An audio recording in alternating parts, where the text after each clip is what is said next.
दोस्तों, अगर मोगरे के पौधे पर फ्लावरिंग नहीं हो रही है, कलियां नहीं बन रही हैं, पत्ते पीले पड़ रहे हैं, ग्रोथ नहीं हो रही है या पत्ते पर सफेद चकत्ते पड़ रहे हैं दोस्तों, तो इसके कई कारण हो सकते हैं। यह किस कारण से हो रहा है और इसको कैसे ठीक किया जा सकता है, संपूर्ण जानकारी मिलेगी इस वीडियो में। तो प्लीज वीडियो पर अंत तक बने रहें और अगर पसंद आए तो ज्यादा से ज्यादा लाइक करें, शेयर करें और चैनल को अभी तक सब्सक्राइब नहीं किया है तो प्लीज चैनल को भी सब्सक्राइब करके बेल आइकन को प्रेस कर दें ताकि सारे अपडेट्स आपको मिलते रहें। नमस्कार दोस्तों, स्वागत है मेरे YouTube channel gardening with Poonam में। दोस्तों, आप जो देख पा रहे हैं मेरा मोगरा का पौधा है। पहले बहुत सारी फ्लावरिंग करता था लेकिन अभी इसमें फ्लावरिंग बिल्कुल भी बंद हो गई है। तो इसके पीछे एक कारण यह है कि इसमें न्यूट्रिएंट्स, माइक्रो न्यूट्रिएंट्स की कमी है।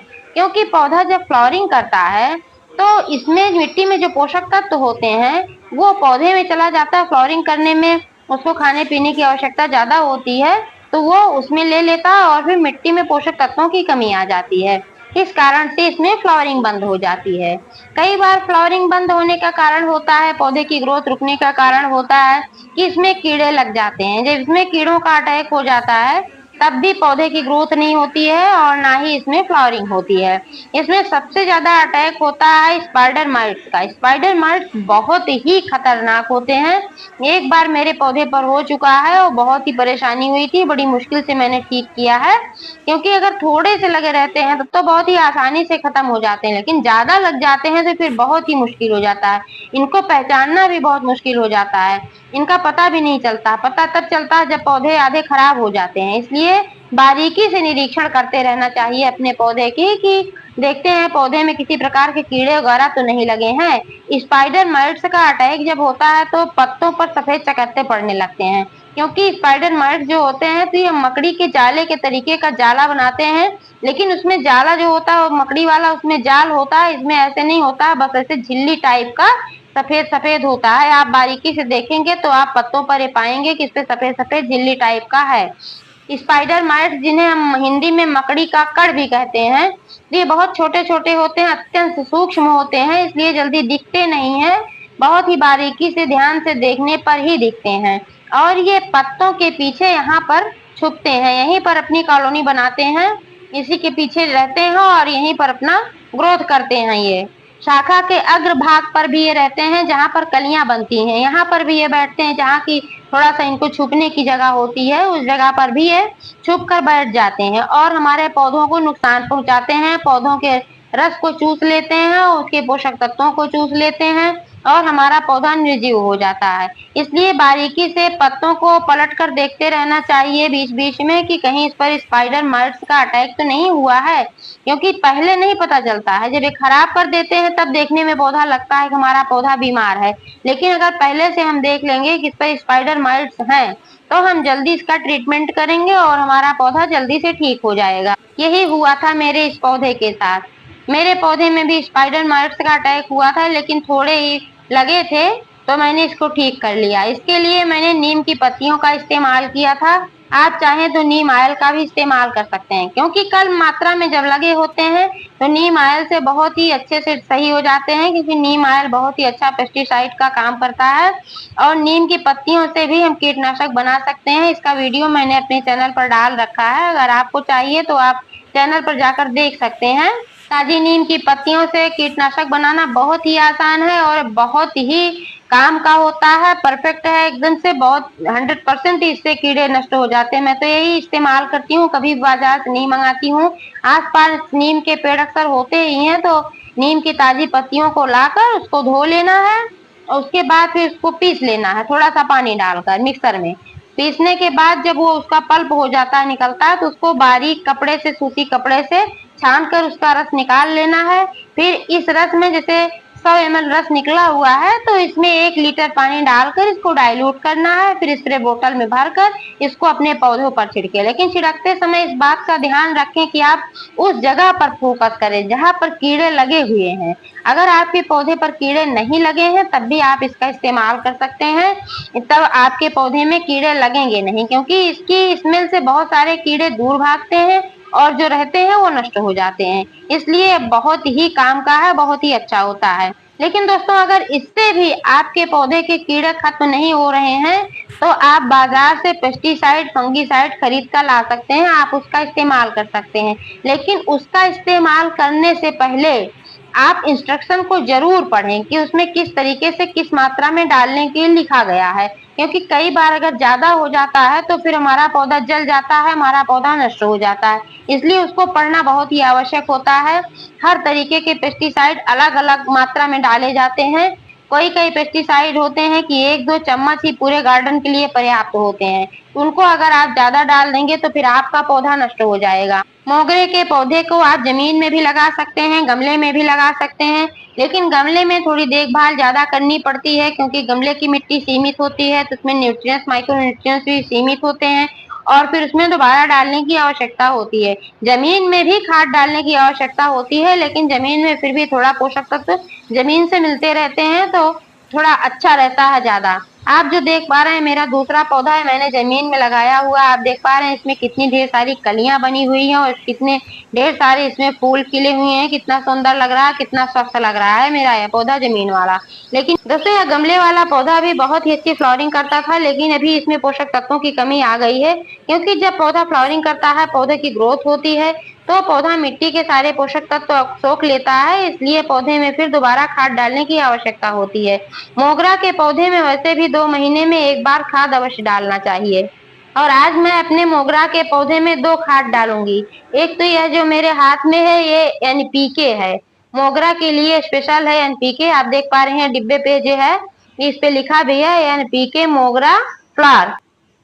तो यह मोगरा के लिए स्पेशल बनी है, तो इसको लाकर आप 1 चम्मच 12 इंची गमले में डाल सकते हैं।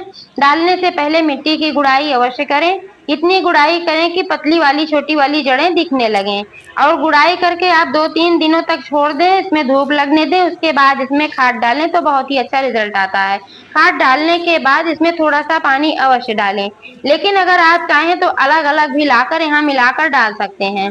जैसे कि आपने कैल्शियम पाउडर ले लिया, आयरन पाउडर, लीफ कंपोस्ट, नीम खली और गोबर की खाद, इतना एक साथ मिलाकर आप अपने गमले में डाल सकते हैं। इससे भी बहुत ही अच्छी फ्लावरिंग होती है, बहुत ही अच्छी ग्रोथ होती है। दोस्तों मिट्टी की बात करें तो मिट्टी जल निकासी वाली ही लेनी चाहिए, भुरभुरी मिट्टी होनी चाहिए, जिससे पानी डालने के बाद जड़ों तक पानी पहुंचे और जो एक्स्ट्रा पानी हो ड्रेनेज होल से नीचे निकल जाए। इससे जड़ें सड़ने नहीं पाती हैं और हमारा पौधा स्वस्थ रहता है। मोगरा का पौधा सन लविंग प्लांट है, इसलिए इसको धूप की भी आवश्यकता होती है। पीछे तो बहुत ही जलती हुई धूप थी, बहुत ही तेज गर्मी थी, इसलिए धूप में पौधे जल जा रहे थे। लेकिन अभी बरसात का मौसम है तो आप इसको ऐसी जगह पर रखें जहां पर पर्याप्त धूप आती हो, जिससे जब बादल छटे, जब पानी न बरसे तो इसको पर्याप्त धूप मिल सके। इससे इसकी ग्रोथ अच्छी होगी और इसमें फंगस वगैरह भी लगने का डर नहीं रहेगा। दोस्तों अच्छी फ्लावरिंग के लिए समय समय पर इसकी प्रूनिंग करना आवश्यक होता है। जब भी इसमें फ्लावरिंग बंद हो जाए तब इसकी आप सॉफ्ट प्रूनिंग करें, यानी कि ऊपर से 1-2 इंच कट करके हटा दें। कटिंग वहां से करनी है जहां पर 2-3 पत्ते एक साथ निकले हुए होते हैं, यानी कि नोट्स के पास से। वहां से जब आप कट करके हटाते हैं तो फिर वहीं से नई नई 3-4 ब्रांचेस निकलती हैं, नए नए सूट्स निकलते हैं और वे स्वस्थ होते हैं। इससे फ्लावरिंग को बढ़ावा मिलता है, इससे फूल ज्यादा खिलते हैं। मार्च के महीने में यानी कि वसंत ऋतु में एक बार हार्ड प्रूनिंग करना बहुत ही आवश्यक होता है। लेकिन अगर पौधा खराब हो गया है, बिल्कुल भी फ्लावरिंग नहीं कर रहा है, तो आप बरसात के सीजन में भी इसकी हार्ड प्रूनिंग कर सकते हैं। लेकिन अगर पौधा आपका फ्लावरिंग कर रहा है तो फिर हार्ड प्रूनिंग करने की बिल्कुल भी आवश्यकता नहीं है, क्योंकि अगर आप हार्ड प्रूनिंग करेंगे तो फिर पौधा बढ़ने में ही अपना सारा पोषण लगा देगा। फिर आप कितना भी खाद वगैरह डालेंगे, इसमें फ्लावरिंग जल्दी नहीं हो पाएगी। इसलिए इस सीजन में अगर आवश्यक हो, यानी कि पौधा खराब हो गया हो, तभी आप हार्ड प्रूनिंग करें, अन्यथा थोड़ा थोड़ा कट करके इस तरीके से हटा दें, जैसे मैं इसमें से हटा रही हूँ। और फिर इसकी प्रूनिंग करने के बाद इसके गमले की मिट्टी को गुड़ाई करके इसमें खाद डालना है। और यह मैं जो डाल रही हूँ इसमें दूसरी खाद, यह है कंपोस्ट खाद। मैंने घर पर ही बनाया हुआ है किचन वेस्ट से। जो किचन से कचरा निकलता है, यानी कि आलू के छिलके, प्याज के छिलके और भी तमाम सब्जियों के छिलके, लहसुन के छिलके, नींबू के छिलके, इन सब चीजों को मिलाकर और इसमें मैंने 2-3 चम्मच कॉफी पाउडर डाला था ये सब चीजें मिलाकर मैंने इसको बनाया हुआ है और बहुत ही परफेक्ट होता है। मैं अपने पौधे में इसी खाद को डालती हूँ। 12 इंच के गमले में 1 मुट्ठी आप बड़े आराम से डाल सकते हैं और ये बहुत ही अच्छा रिजल्ट इसका आता है, क्योंकि इसमें बहुत सारे पोषक तत्व होते हैं। Nitrogen, potassium, phosphorus, calcium, magnesium, zinc, iron सभी पोषक तत्व इसमें होते हैं। तो इसलिए यह बहुत ही अच्छा होता है। प्याज के छिलकों में बहुत सारे पोषक तत्व पाए जाते हैं और ऐसे आलू के छिलकों में भी बहुत सारे पाए जाते हैं। तो इन सब सब्जियों के जो छिलके होते हैं, पालक वगैरह के जो डंठल वगैरह होते हैं, ये सब नाइट्रोजन जोड़ने का काम करते हैं। तो इस तरीके से हम बनाते हैं और ये बहुत ही अच्छा बनता है। इसका वीडियो भी मैंने अपने चैनल पर डाल रखा है, किस तरीके से इसका कंपोस्ट बनाया जाता है। आप चाहें तो चैनल पर देख सकते हैं। दोस्तों, सफेद फूलों वाले पौधों को कैल्शियम की आवश्यकता बहुत होती है, जिंक की आवश्यकता बहुत होती है, फास्फोरस की भी आवश्यकता होती है। तो इसलिए इसमें ऐसी खाद डालना चाहिए जिसमें जिंक हो, फास्फोरस हो, कैल्शियम हो। इसके अलावा आयरन, मैग्नीशियम, क्योंकि मैग्नीशियम वगैरह होता है तो आपके पौधे को स्वस्थ रखता है, हरा भरा रखता है। इसलिए इसमें पोटेशियम, इन सब चीजों से युक्त खाद को डालना चाहिए। ये सब खाद बहुत ही आवश्यक होती है हमारे पौधे के लिए। इन सब तत्वों के बिना हमारे पौधे चल नहीं पाते हैं। और इसमें एक चीज और डालना है, बहुत ही अच्छा होता है। 1 चम्मच हल्दी पाउडर। हल्दी पाउडर एंटीबैक्टीरियल है, एंटी फंगल है, एंटीवायरल है और एंटीऑक्सीडेंट है। इसको डालने से पौधे को पोषण भी मिलता है, हमारी मिट्टी कीटाणु मुक्त होती है, इसमें फंगस नहीं लगने पाता है। ये बहुत ही अच्छा फंगीसाइड का भी काम करता है। इसलिए 1 चम्मच हल्दी आप 15 दिन में एक बार अपने मोगरे के पौधे में अवश्य डालें। आप चाहें तो इसका छिड़काव पौधे के पत्तियों पर भी कर सकते हैं, बहुत ही अच्छा होता है, नुकसान कोई नहीं है। 1 लीटर पानी में 1 चम्मच हल्दी पाउडर डालकर आप अपने मोगरे के पौधे पर स्प्रे बोतल में भरकर छिड़क सकते हैं। इससे आपके पौधे पर कीड़े वगैरह नहीं लगने पाएंगे। तो दोस्तों, इस तरीके से अगर आप अपने मोगरा पौधे की देखभाल करेंगे तो आपका पौधा फिर से फ्लावरिंग करना शुरू कर देगा। जानकारी कैसी लगी कमेंट करके अवश्य बताइएगा। पूरा वीडियो देखने के लिए बहुत बहुत धन्यवाद।